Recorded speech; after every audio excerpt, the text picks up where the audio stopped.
बढ़ते रस। अलंकार हमने पढ़ा दिया। इसमें देखेंगे अलंकार के सभी भेद पढ़ा दिए। शब्दालंकार, अर्थालंकार, उभयालंकार। ठीक है, वैसे 4 भेद होते हैं लेकिन मुख्यतः 2 ही भेद होते हैं, शब्दालंकार, अर्थालंकार, ठीक है, उभयालंकार। इस अलंकारों में हमने बता दिया उपमेय, उपमान, धर्म और लक्षवाचक, इन सब का बड़ा रोल होता है। उस अलंकार में अनुप्रास अलंकार यूपीपी में बहुत बार क्वेश्चन पूछा गया है। उत्तर प्रदेश पुलिस में देखें 3 सालों में अनुप्रास का सबसे ज्यादा रोल रहा। डाक घर पे जो होता है ज्यादा अनुप्रास अलंकार पे ज्यादा जोड़ देंगे, ठीक है, ये अनुप्रास अलंकार। आज हम पढ़ते हैं रस। रस के बारे में चर्चा करते हैं।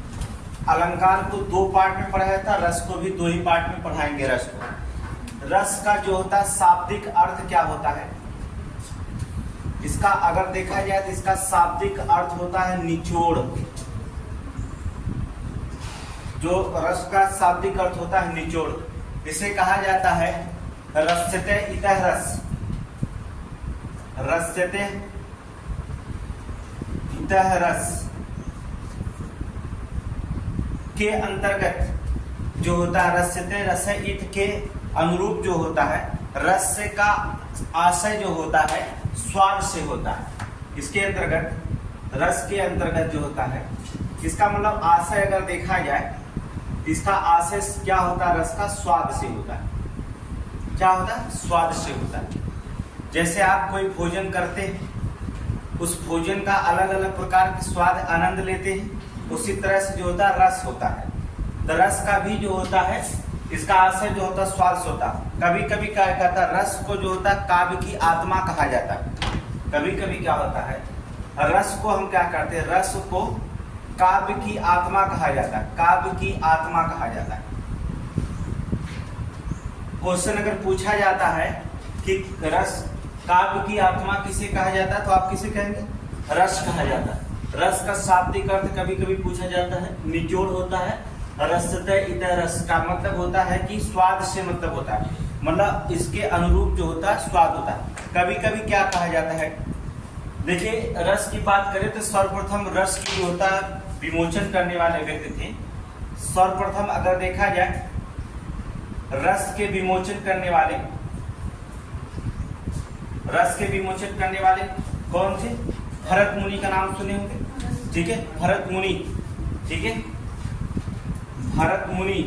भरत मुनि का एक क्या काम किए थे, अपने एक रचयिता थे जिसके नाट्य शास्त्र, नाट्य शास्त्र में जो होता है भरत मुनि ने जो होता है रसों की क्या किया था, विमोचन किया था। रसों का क्या किया, विमोचन किया। उन्होंने रस को जो होता 8 प्रकार के बताया था। भरत मुनि के अनुसार अगर पूछे, एग्जाम में देखिए 2 लोगों की पूछता है, एक तो सूरदास पूछता है, दूसरा भरत मुनि पूछता है।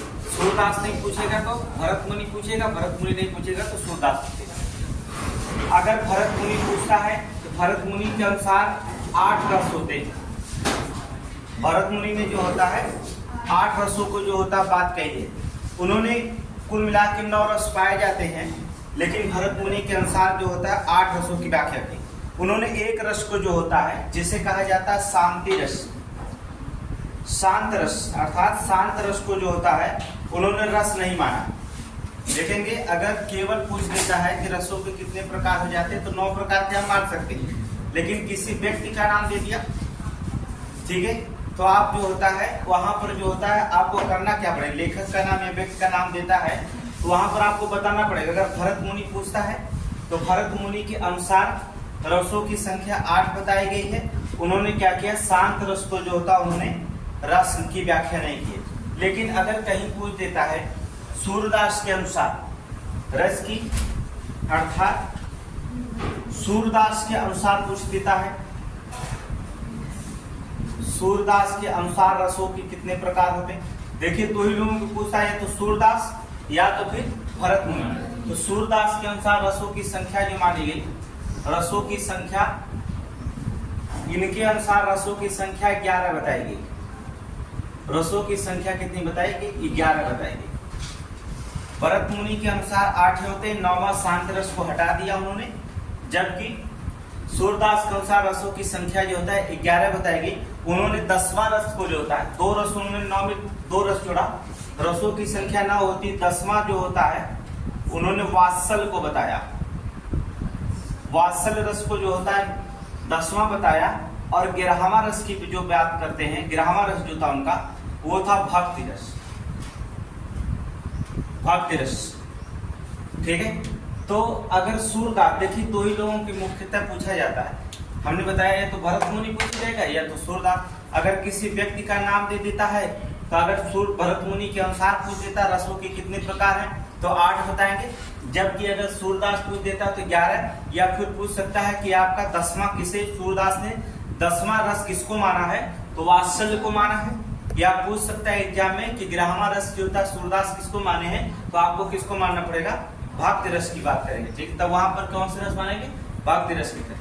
तो रस में जो होता है, हमने कहा रस को ही काव्य की क्या कहा जाता है, आत्मा कहा जाता है। ठीक है, काव्य की आत्मा कहा जाता है। कहने का मतलब काव्य को जो आनंद आता है वही क्या है, काव्य रस कहलाता है। काव्य में जो आनंद आता है क्या है, काव्य रस कहलाता है। सीधे सीधी बात होती है।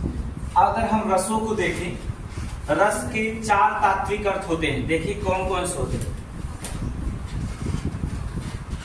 रस के 4 तत्व होते हैं। रस तत्व की संख्या 4 बताई गई है। रस तत्व की संख्या की बात करें तो इनकी संख्या 4 बताई गई। जो तत्व हैं रस के, कौन कौन से रस होंगे उसके तत्व की संख्या पहली बताई गई है। अस्थाई भाव की बात करेंगे हम, इनकी संख्या बताई गई 4। पहली है अस्थाई भाव, अस्थाई भाव। दूसरी होता है इसमें विभाव, विभाव। और तीसरा होता है अनुभाव, अस्थाई भाव, विभाव, अनुभव। और चौथा जो बताया गया है अर्थात संचारी भाव, संचारी भाव। रसों के 4 तत्व होते हैं, इनकी व्याख्या की गई है। देखेंगे इसमें कौन कौन से बताया गया रसों के 4 तत्व, अस्थाई भाव, विभाव, अनुभाव और संचारी भाव की बात करें। अस्थाई भाव का मतलब क्या होता है देखें, पहला पढ़ते हैं अस्थाई भाव। अस्थाई भाव उसे कहते हैं जो भाव हमारे जो होता मन में जो होता है, कहने मतलब हमारे अंदर जो होता है जन्म से ही क्या हो उत्पन्न होता है, अर्थात जन्म से ही होते। कह सकते हैं जो भाव हमारे मन में जन्म से ही होता है। कहने का मतलब होता है हमारे मन में नहीं, हमारे अंदर ही। मन की बात है, हमारे अंदर जन्म से होता है। ठीक है, कहने का मतलब होता है कि अस्थाई भाव अर्थात जो भाव हमारे अंदर जो होता है जन्म से होते हैं उन्हें हम क्या कहेंगे, अस्थाई भाव कहते हैं।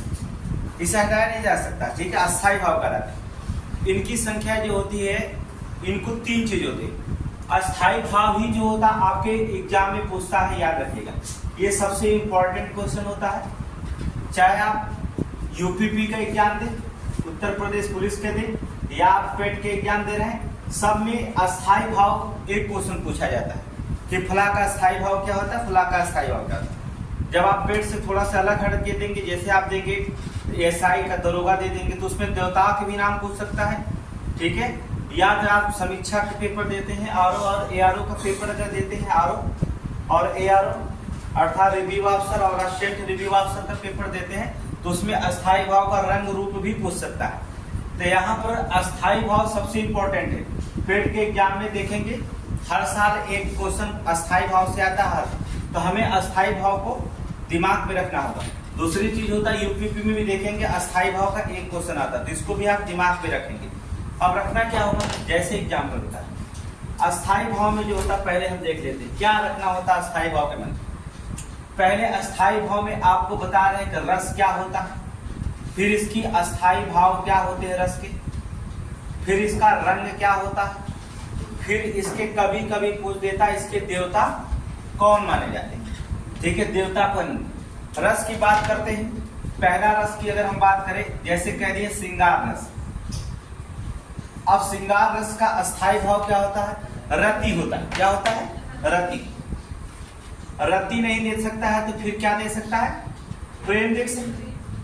अस्थाई भाव या तो रति होगा या तो प्रेम हो जाएगा। और रति और प्रेम के रंग जो होते हैं कौन सा होते हैं? हरा। रति और प्रेम का अर्थ क्या, अर्थात इसके रंग कैसे दिखाई देंगे? हरा रंग दिखाई देंगे। और इसके देवता जो माने जाते हैं वो भगवान विष्णु, ठीक है, विष्णु। देखेंगे देवता और रंग जो होता है ये वहां पर पूछ सकता है जहां पर एसआई के पेपर याद होते थे।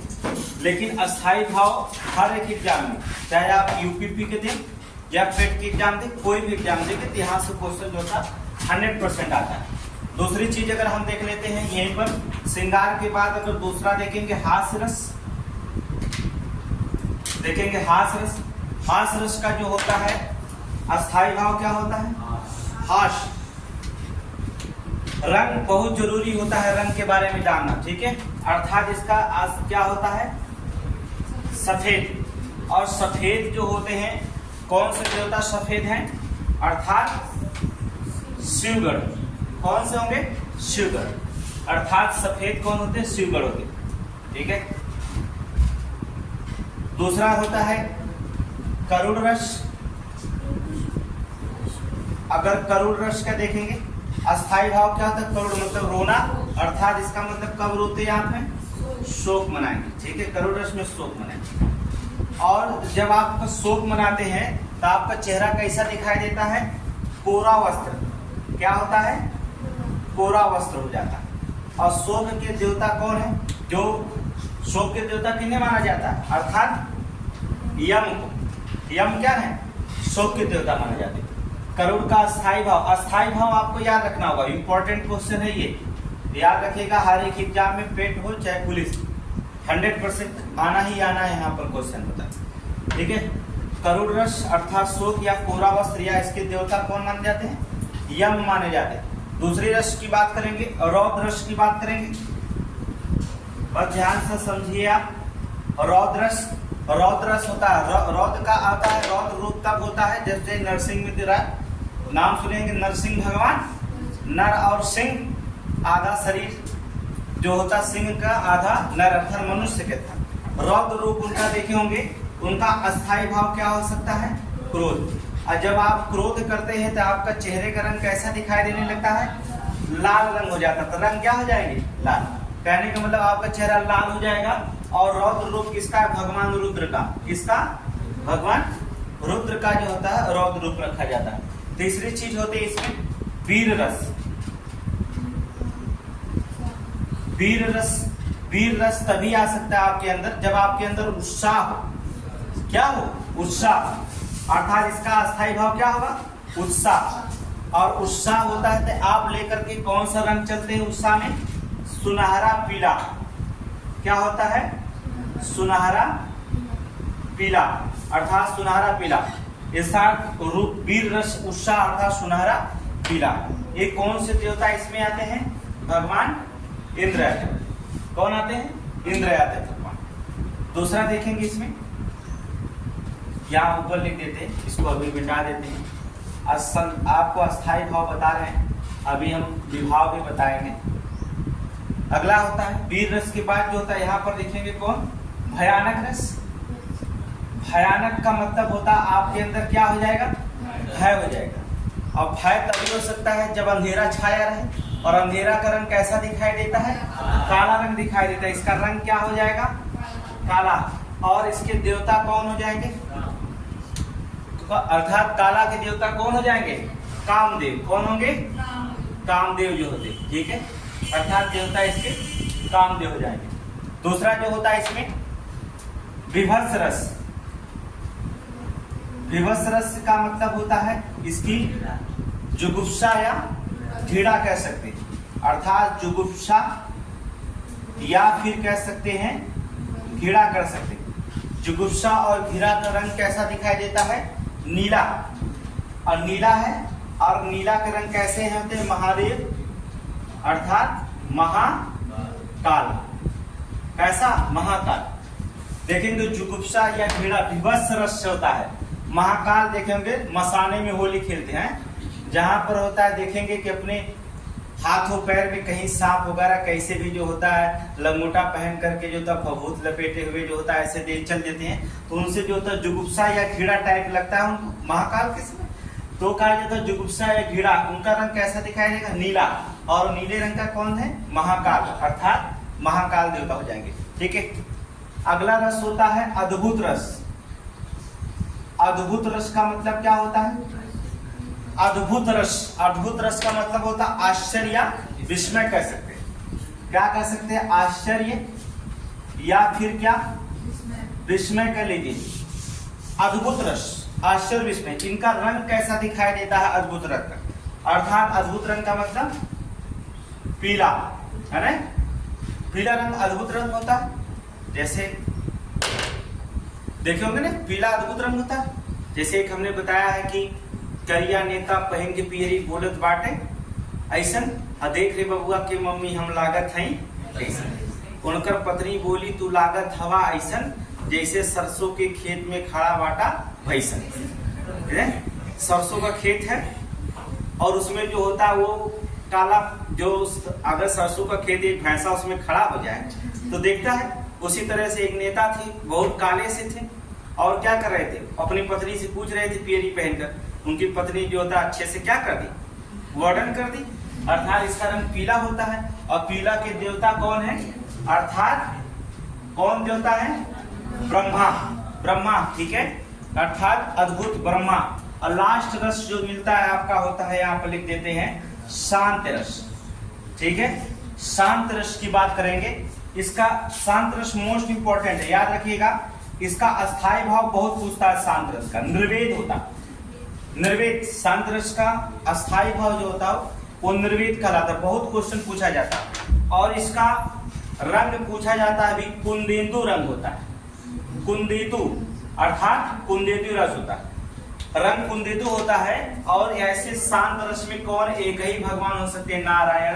नारायण जहां युद्ध होता है तहां पर कौन पहुंच जाते? भगवान नारायण, शांति करने के लिए। और हर शंकर भगवान को गुस्सा आ गया, किसी को गुस्सा आ गया, राक्षस को गुस्सा आ गया, तो राक्षस के सामने भी भगवान नारायण क्या करते हैं? नारायण नारायण करते पहुंच जाते, शांत हो जाइए महादेव। चुगलीखोर और शांत रस दोनों की बात करेंगे। अगर शांत रस निर्वेद होता है इसका, अर्थात कुंदेतु या नारायण। तो ये चीज होता है, इसमें रस की बात कर लिए। और ये जो होता अस्थाई भाव हो गया, ये आपका रंग हो गया, ये आपके देवता हो गए। अर्थात अस्थाई भाव आपका यूपीपी और पेट के लिए एक मोस्ट इंपोर्टेंट है। इसको दिमाग में रखना होगा आपको। पुलिस का पेपर देते समय पेट का 50 दिन और बाकी है। पेट का पेपर जो होता है 50 दिन समझ लीजिए बाकी है। आपको अक्टूबर में ही पेपर होगा, सितंबर चल रहा है। ठीक है, तो बहुत ज्यादा समय नहीं आपके पास है। ये समझ लीजिए 40-50 दिन का मतलब होता है 40-50 घंटा अगर एक सब्जेक्ट में देते हो। अगर डेली 3 घंटे डेली घर पे भी पढ़ते हो तो 4-3-12 120 घंटे में क्या पढ़ोगे? तुम खुद जानते हो कि एक मैथ का सवाल लगाने में अगर आपको कमजोरी मैथ है तो अगर एक सेट लगाएंगे आप तो 3-3, 4-4 घंटा लग जाता है। तो समझ लो कि कितना सेट मार सकते हैं आप। तो आपको जो होता समय कम है, पढ़ना ज्यादा है, इसलिए जो होता है आप अभी से जो होता लग जाइए, जिससे क्वेश्चन जो होता है पूरा हो जाएगा। और यूपीपी की तो अभी थोड़ा समय है, इसलिए जो होता है हम लोग बहुत धीरे धीरे पढ़ेंगे, लेकिन पेट के एग्जाम के लिए बहुत तेज पढ़ेंगे। तो ये होता है अस्थाई भाव। हमने आपको बताया कि रस के तत्व 4 होते हैं। इन 4 में हमने आपको बता दिया अस्थाई भाव। अस्थाई दूसरा जो होता है आपको पड़ता है विभाव। दूसरा होता है विभाव। तीसरा चीज हमने आपको बताया अनुभाव। और चौथा बताया आपको हमने संचारी। अस्थाई भाव आप जान गए और हमने आपको बता भी दिया, ये इंपॉर्टेंट है यूपीपी और पेट के एग्जाम के लिए। अब दूसरी बात करते हैं हम, अर्थ इसका निकालते हैं, अर्थात विभाव के बारे में बात करते हैं। विभाव किसे कहा जाता? अस्थाई भाव को जागृत करने वाला तत्व। कहने विभाव किसे कहा जाता है? परिभाषा समझ लीजिए, अस्थाई भाव को जागृत करने वाला तत्व। जागृत करने वाला तत्व जो होता है वो क्या कहलाता है? विभाव कहलाता है। समझ लीजिए, अस्थाई भाव को अर्थात अस्थाई भाव को जागृत करने वाला तत्व जो होता है क्या कहलाता है? विभाव कहलाता है। इसमें 2 तरह से हम देख सकते हैं विभाव। पहला हम देख सकते हैं, एक तो होता आलंबन, एक होता आलंबन, और दूसरी चीज जो होती है वह कहलाती है उद्दीपन, अर्थात उद्दीपन। दो भागों में हम बांट करके देख सकते हैं। जागृत दो प्रकार का होता है, अर्थात एक तो आप कहलाएगा आलंबन कहलाएगा, दूसरा जो होता है उद्दीपन कहलाएगा। आलंबन किसे कहा जाता है? कहा जाता है जिस चीज के कारण अस्थायी भाव उत्पन्न, आलंबन कहेंगे, कहते हैं जिस चीज के कारण अस्थायी भाव उत्पन्न हो, अस्थायी भाव उत्पन्न हो, उसे हम आलंबन कहते हैं, अर्थात उसे हम आलंबन कहते हैं। और कब अस्थायी भाव उत्पन्न हो सकता है? किसके कारण? जैसे नायक और नायिका, नायक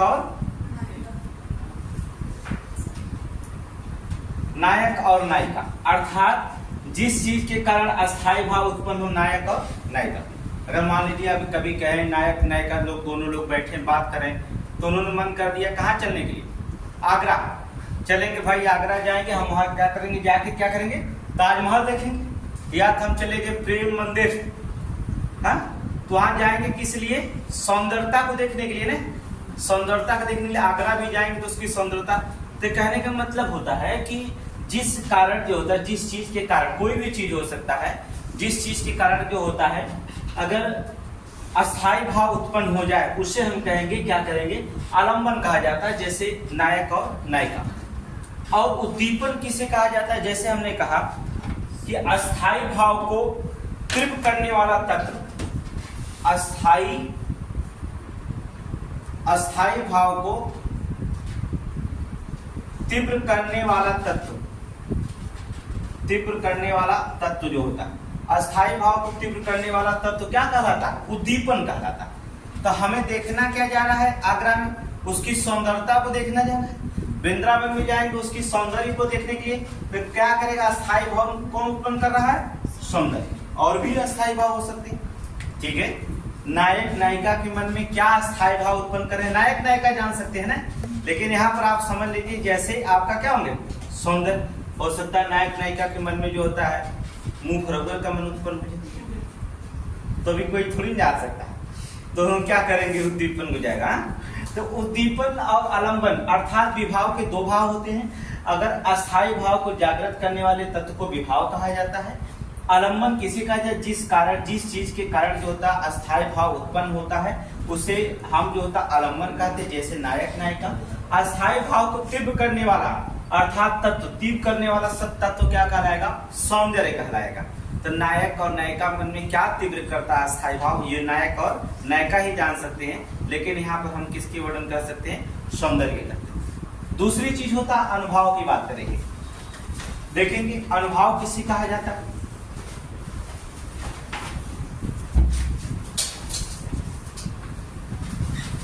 अनुभव क्या है? कह रहा मन को, भाव को व्यक्त करने वाला तत्व, मन के भाव को, अनुभाव, मन के भाव को व्यक्त करने वाला तत्व, मन के भाव को व्यक्त करने वाला तत्व, व्यक्त करने वाला तत्व, अर्थात अनुभव कहलाता। मन के भाव को, अर्थात आपके मन के भाव को व्यक्त करने वाला तत्व ही क्या कहलाता? अनुभव कहलाता। यहां से भी क्वेश्चन बहुत ज्यादा पूछे गए। क्या पूछे जाते हैं?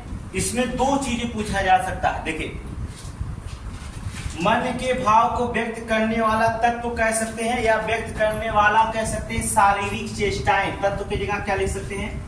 शारीरिक चेष्टाएं। सबसे जल्दी समझ में आएगा, शारीरिक चेष्टाएं। मन को जो था, मन के भाव को व्यक्त करने वाला शारीरिक चेष्टाएं ही क्या कहलाता है? अनुभव कहलाता है। अभी एकदम समझ में आ जाएगा। इसके दो प्रकार में बांट सकते हैं। पहला तो होता है, एक होता है कायिक, और दूसरी चीज होती है वह कहलाती है क्या? सात्विक।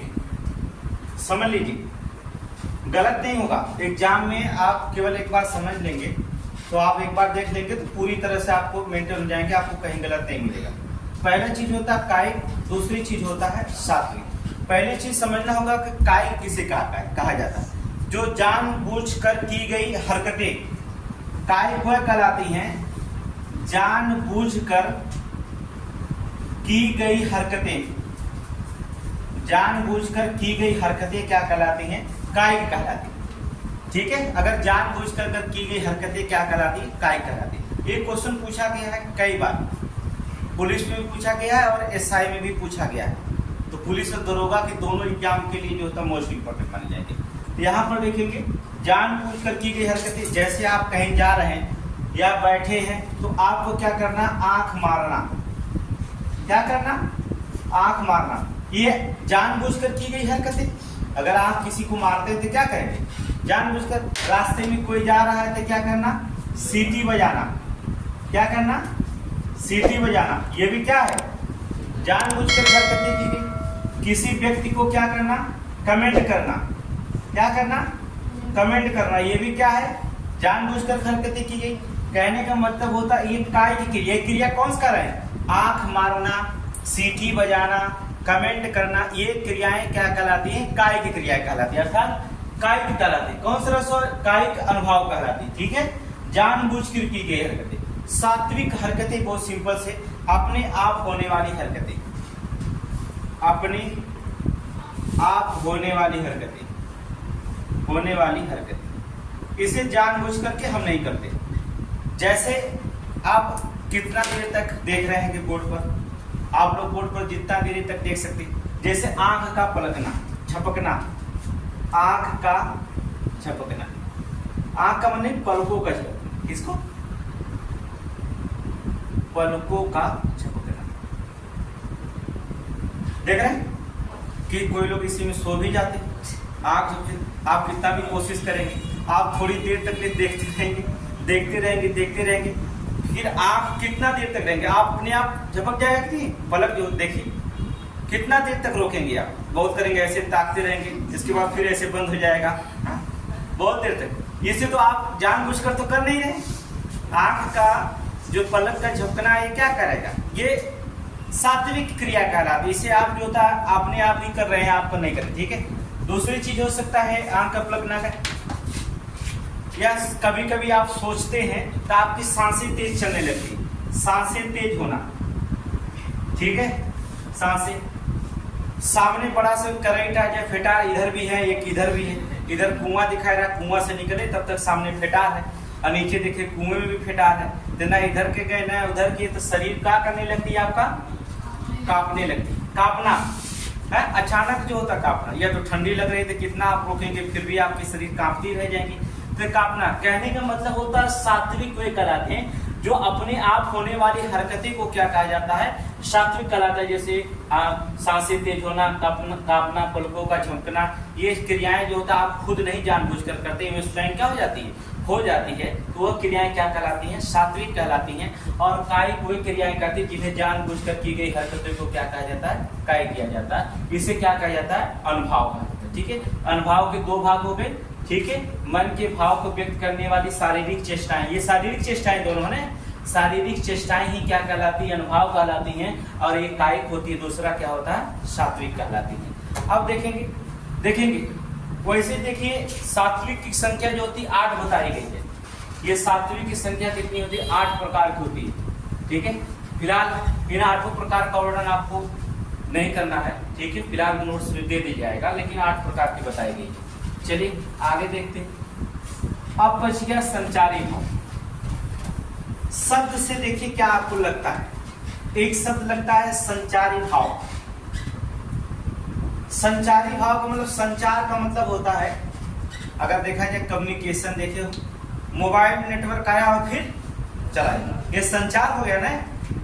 ये संचारी भाव का क्या समझेंगे? अगर मान लीजिए मोबाइल नेटवर्क आ रहा फिर चला गया, कोई चीज होता है।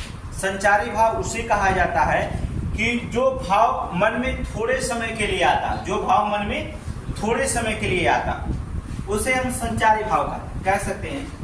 कि जो भाव मन में थोड़े समय के लिए आता, थोड़े समय के लिए आता। ठीक है, कोई भी भाव थोड़े समय के लिए अगर आता हो, संचारी भाव। संचारी का मतलब होता है संचार, अर्थात चलते रहना। क्या करता है? चलते रहना। ठीक है, तो कहा जाता है जो भाव मन में थोड़े समय के लिए आता है। जैसे आप देखेंगे थोड़े समय के लिए सुतला, खूब बढ़िया बढ़िया चीज सोचला और सुत गिला तब वह सोचे तोहरे सपन में आएगा हलनवा का आज मारे स्वप्न में आएगा देखे तुमको गुस्सा गुस्सा मारा, या कोई चोरी करेगा तो ओकरे घर में स्वप्न क्या होता, क्या यह संचारी रहता है ना, आता फिर क्या होता चला जाता, अर्थात स्वप्न हो गया। या किसी चीज को आपने सोचा और बहुत आपको क्या होगी, चिंता होगी। चिंता बहुत देर तक नहीं रहती, थोड़ी देर के लिए चिंता होती फिर क्या हो जाता, खत्म हो जाता। भाव अगर देना है किसी को थोड़ी देर के लिए क्या करेंगे, भाव आप दे सकते हैं, फिर इसके बाद आपका भाव क्या होगा, थोड़ी ये देर भाव होता है ना, नौकरी ना मिला इसके बाद का बहुत भाव बार बहुत हैंडसम हुआ, नौकरी ना मिला, ब्याह हो गया, शादी हो गई, अब चले गए आप कमाने। अब बीबी जो होता है आपके खेत में जो होता खुरपा लेकर जो होता प्याज वाज बेचारी निकाल रही है, और तब तक उधर से कटवार हुआ सीटी मार सकते, टाइप परिवर्तन कर सकते, या तो कुछ भी पूछ सकते, कमेंट कर सकते। तो इसलिए कहा जाता है ज्यादा मेहनत करके जो होता है ऐसी स्थिति ना पैदा करें, हम कामयाब होंगे, जरूर मेहनत करेंगे जितना होगा कामयाब, ऐसी स्थिति ना हो। तो चिंता हो सकता है, स्वप्न हो सकता है, भाव हो सकती है, हर्ष हो सकता है, थोड़ी देर के लिए हर्ष भी होता है, ग्लान हो सकती है। इनकी संख्या टोटल 33 होती है बता, अर्थात संचारी भाव की संख्या कितनी है 33। अगर पूछा जाता 33, यहाँ पर 33 को लिखना संभव नहीं, लेकिन आप सिर्फ नोट्स में इतना जानिए, इनकी संख्या जो टोटल होती है 33। आप जान गए रस के 4 तत्व बताए गए, रस के तत्व की संख्या 4 बताई गई, अस्थाई भाव, विभाव, अनुभाव, संचारी भाव। ये चारों मोस्ट इंपॉर्टेंट है, इन चारों को रखेंगे। इसके बाद जो होता रसों को जो होता 9 रसों को हम आराम से पढ़ेंगे। तो आज हम 3 रस को बता दे रहे हैं, समय नहीं है लेकिन फिर भी बता रहे हैं। इसके बाद जो होता है कल से फिर जो होता है जब पार्ट 2 बढ़ाएंगे तब उसमें हम बता देंगे। चलिए पहला रस आज पढ़ते हैं।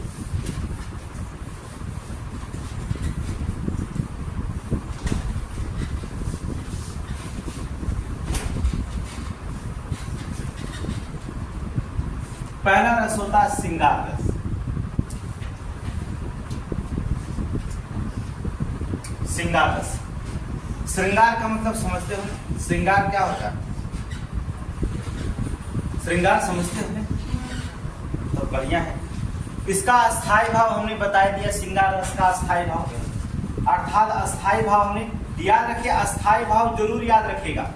अस्थाई भाव क्या बताया हमने, प्रेम कह सकते या तो रति कह सकते, अस्थाई भाव प्रेम या रति। कहने का मतलब होता है इसके अंतर्गत जो होता है नायक और नायिका के मन में जो होता है प्रेम भाव का जो सौंदर्य उत्पन्न होता है, नायक और नायिका के मन में जो प्रेम भाव का सौंदर्य उत्पन्न हो वही क्या कहलाता, श्रृंगार रस कहलाता, ठीक है ना, वही श्रृंगार रस कहलाता। अब देखेंगे श्रृंगार रस कहलाता जरूर, या आप कह सकते हैं इसके में जब पंक्तियों में सौंदर्य हो, कोई कविता पढ़ रहे हैं सौंदर्य हो, या उसमें सुंदर हो, सुंदर लिखा गया हो, या वसंत के बारे में बताया गया हो, या प्रकृति की छटा बताई गई हो उस काव्य में, तो आप कह सकते हैं कि भी वो क्या है, श्रृंगार रस की भाषा है। तो 2 तरह से होता है, कहने का मतलब होता है कि जब इसके अंतर्गत जो होता है नायक कह सकते हैं और नायिका के मन में जो भाव प्रेम सौंदर्य उत्पन्न होता है, मन में जो प्रेम सौंदर्य उत्पन्न होता है वही क्या कहलाता है, श्रृंगार रस कहलाता है।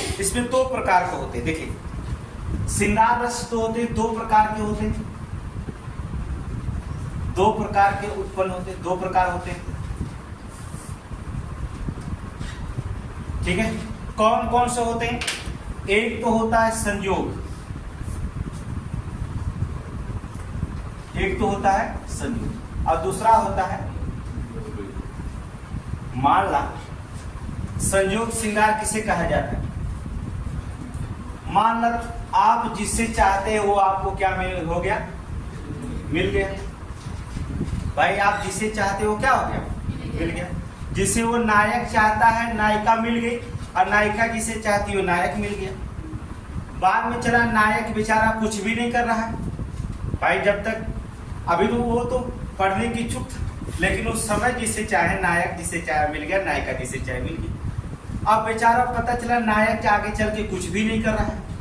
तो यहाँ पर जब नायक और नायिका मिलेंगे तब तो वहां प्रेम संबंधी वर्णन मिलेगा, तब तो वहां संयोग श्रृंगार हो जाएगा। संयोग से मिल गए ना, तो वहां नायक नायक मिल गए तो संयोग श्रृंगार हो गया।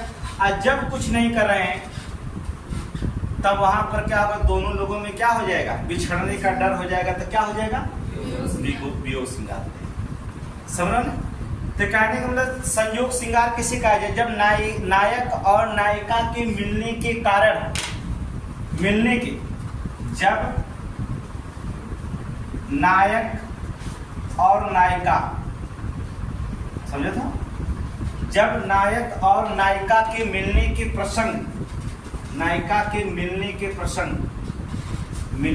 प्रसंग उत्पन्न हो, या कह सकते हैं प्रसंग जो होता है, प्रसंग उत्पन्न हो, तब उसे हम कहेंगे श्रृंगार, संयोग श्रृंगार है। जैसे एग्जाम्पल देखो, जैसे कहते हैं, या तो फिर जो होता जो भी प्रसंग, नायक नायिका के मिलने के प्रसंग या मन में प्रसंग, वो भी जो होता है क्या करेंगे, श्रृंगार कह सकते हैं। ठीक है, जैसे एक बार कृष्ण भगवान गए बेचारे राधा से मिलने, है ना, कृष्ण भगवान राधा से मिलने गए और राधा कहे कि जा अभी भाग जाएंगे, इसलिए राधा ने जो होता उनकी जो होता मुरली जो थी ना बजाने वाले, खोसे राधे ने भगवान किस निकाल के जो होता चुराए, क्या करे, चुरा दी। कौन, राधा।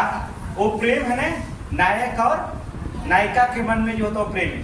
तो उसमें कवि जो होता है एक बिहारी जी थे, बिहारी लिखते हैं क्या है, बतरस लालच लाल की, बतरस लालच लाल की और मुरली धरी लुकाए। ठीक है, मुरली धरी लुकाए। ठीक है, मतलब बतरस लालच लाल की मुरली धरी लुकाए, बिहारी जी का है। कभी कभी रचना आपसे क्वेश्चन पूछ सकता है कि रचना कभी किसने लिखा। ठीक है, आपको बताना पड़ेगा कि किसने लिखा, नहीं तो आपको दिक्कत हो सकती है। सौ करे भौवन हंसे, क्या करे, भौवन हंसे, सौ करे भौवन हंसे और सौ करे भौवन हंसे। दैन कहे सौ करे भौवन हंसे, दैन करे नट जाए, नटी जाए। किसने लिखा है, बिहारी। याद रखिए किसने, रचना का नाम जरूर लिखा करिए, या तो नहीं याद है तो भी जो होता रचना का कुछ याद रखना पड़ेगा। तो बतरस लालच लाल की मुरली धरी लुकाए, सौ करे भौवन हंसे, देन कहे नट जाए। जैसे तू अगर गेला अपने ससुरारी, अगर मन ना हर तुहार वहां रुके लेके, और जो नायिका जो होती है आपकी जूता और साइकिलिए की चबिए, मतलब मोटरसाइकिल की चबिए चुरा दी है, कहीं खोज लहराई गल, खोजत रात होगी और दूरे का रास्ता मत जा है। वही तरह भगवान कृष्ण की जो होता है, राधा जी का करे मुरली धरी लुकाए, शव करे भौवन हंसे, मतलब भौरे के दिमाग से यहाँ से ये भौवन से मुस्कुरा रही है। ठीक है, इशारा भी उधर कर रही है, सोच भी रही है, भौवन हंसे। और दैन कहे नट जाए, समझ रहे हो ना, ये किससे भी कहा, बिहारी। अगर नहीं समझ में आता, ठीक है, तो और वियोग में देखिए क्या कहा जाता है। ये तो किसका हो गया, ये क्वेश्चन याद रखिएगा। ये तो संयोग से मिल गए भगवान कृष्ण, लेकिन वियोग से मिलेंगे कौन, देखते हैं। जहां वियोग मतलब होता है जहां जुदाई का वर्णन, जहां जुदाई का वर्णन हो। अब शादी ब्याह हो गए, संयोग श्रृंगार हो गया, जो होता है वहां पर अस्थाई भाव भी उत्पन्न हो गया। अब जो होता है विदाई के बेला हो गया, मान लगा ना जाए के मन नायिका के और नायक के ना भेजने के मन हो, तो दोनों के दिल में क्या हो जाएगी, वियोग के भाव उत्पन्न हो, वियोग श्रृंगार होगा। अब तो कैसे में तो खेड़ा तो होगा नहीं, श्रृंगार ही रहेगा ना दोनों के मन में। चलिए ठीक है, कुछ दिन की बात, ठीक है। तो जुदाई का क्या होना चाहिए, वर्णन होना चाहिए, अर्थात जुदाई का क्या वर्णन होता है। कहने का मतलब होता है इसमें, निस्दिन बरसत नयन हमारे, निस्दिन बरसत नयन हमारे, मतलब बेचारे रोज रोज मोबाइल स्विच ऑफ, एक निज दिन बरसत नयन हमारे सदा रहित। हाँ बोलिए, आपको याद करने के लिए बताया था ना, सदा रहित पावस ऋतु पे, पावस सदा रहित पावस ऋतु पे, ऋतु हम पे, पावस रहित ऋतु हम पे। तीसरी लाइन भी इसमें लिखेंगे, निस्दिन बरसत नयन हमारे सदा रहित पावस ऋतु हम पे। ठीक है, जब तुम श्याम, जब ते श्याम सिधारे, क्या करेंगे, श्याम सिधारे लिख सकते, श्याम सिधारे। किसने लिखा है ये, कौन लिखा है, श्याम सिधारे। निस्दिन बरसत नयन हमारे, निस्दिन बरसत नयन हमारे सदा रहित पावस ऋतु हम पे, और जब ते श्याम सिधारे। समझ गए, भगवान कृष्ण भगवान जीवन छोड़ उड़ के कहाँ चले गए, गोकुल से, गोकुल चले गए, खेले कूदे कहाँ, छोटे थे कहाँ, बाल उनका बीता। ठीक है, तो भगवान कृष्ण छोड़ के चले गए बेचारे, सुदामा उदामा बहुत सारे दोस्त थे उनके, और सभी दोस्त वगैरह छोड़ के चले गए। तो बड़ा दुख होने लगा कि भगवान कृष्ण क्या करें, चले गए। तो वहां पर भी जो होता है, कौन सा श्रृंगार होगा, जुदाई का ऑर्डर हो जाता है ना, तो वियोग की भावना उत्पन्न हो जाती, अर्थात उसे वियोग। किसने लिखा है इसने, सूरदास। किसने लिखा है, याद रखिए, सूरदास। तो इससे जो था श्रृंगार रस के दो भाव, संयोग श्रृंगार और वियोग श्रृंगार होते हैं। ठीक है, एक रस और बता दे रहे हैं, और फिर जो होता है कल फिर रस के प्रकार, समय का अभाव, फिर सिलेबस में आते हैं। एक रस और बता, चलिए देखते हैं हास्य रस की कविता करते हैं।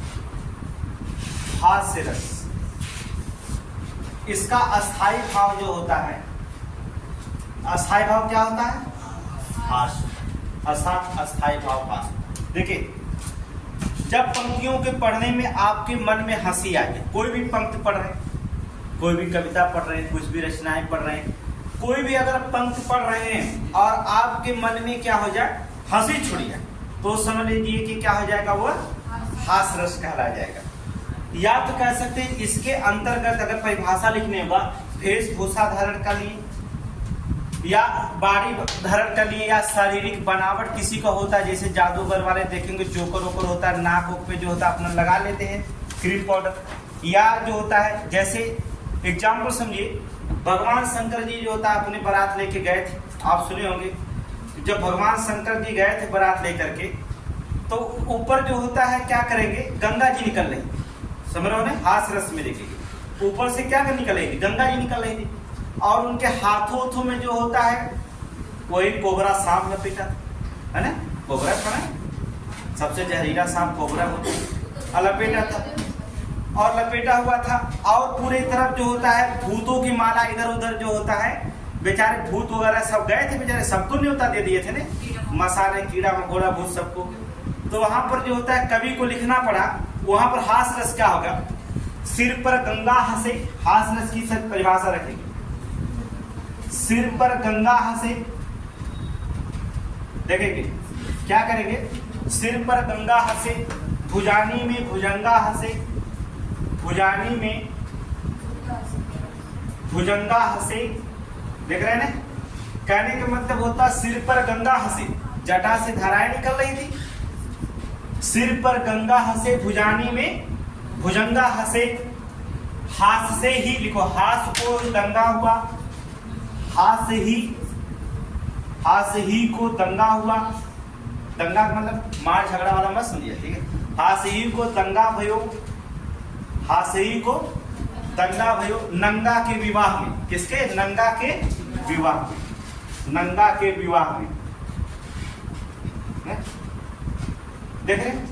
अब शंकर भगवान बारात लेके चले गए, सब बाराती भाई राजा के पास, भाई पार्वती जी जो होता बड़ी बर मांगी थी शंकर जी से ब्याह कर, शंकर जी बड़ा समझाए उनको, देखो एक तो घर द्वार नहीं है, दूसरे चीज जो होता है वही पाताल लोक में रहते हैं, वो इधर उधर भूत उत रहते हैं, सांप कीड़ा मकोड़े रहते हैं, तुम भाई किसी दूसरे से शादी कर लो। पार्वती जी का है ना, जब करब तो बात ये होगी कि बेचारे एक बार शंकर जी होता पार्वती जी के लिए क्या बनवाए, सोने का लंका बनवाए ने, जिसमें रावण रहता था, और सोने का लंका बनाए। चलो भाई, अगर पार्वती जी आ गए हैं तो इनके खातिर क्या करें, लंका बनवा देते, सोने का महल बनवा दिए अपना। अब सोने का महल बनवा दिए, तब तक उधर रावण जो होता था अपना भाई ब्राह्मण था, और उसने यज्ञ करने हवन करने के लिए आया। तो दान दक्षिणा में कहा भगवान एक चीज मांगेंगे, अगर देंगे तो बताइए। और शंकर जी भगवान एक दानी थे, उन्होंने कहा बताइए भाई क्या मांगेंगे। उन्होंने कहा क्या कि ये जो होता लंका जो होता है, जो ये सोने का बनाया महान है, यही हमें दे दीजिए। अब भगवान शंकर जी एक नंबर के दानी थे, वो भी बेचारे देकर फिर पहाड़ पे चले गए कैलाश पर्वत पे। ठीक भाई ले ले। फिर पार्वती से कहे चला है बोलिए बिस्तर उठावा, रावण अपन ले लिया। तो भी क्या था, दानी था। तो वहां पर कहते हैं हास रस में सिर पर गंगा हंसे, भुजानी में भुजंगा हंसे। हास ही को दंगा भयो, हास ही को दंगा भयो नंगा के विवाह में, अर्थात ये नंगा के जो होते हैं विवाह ये होते। या तो फिर दूसरा एग्जाम्पल देखेंगे, बेटा बोला बाप से, बेटा बोला बाप से, ठीक है, बेटा बोला बाप से हर्ज करो निज काम, हर्ज करो निज काम। देखिए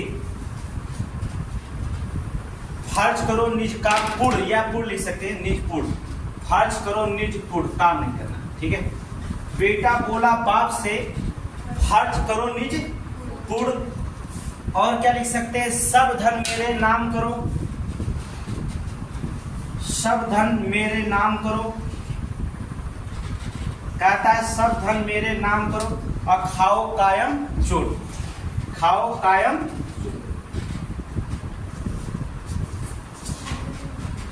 काले पापा अब तो हाथ समय खत्म, समझ रही ना, काले तो आज समय खत्म करे। सब कहा कि जब धन उन हो सब हमरे नाम कर दीजिए, ये आपका फर्ज बनता है भाई।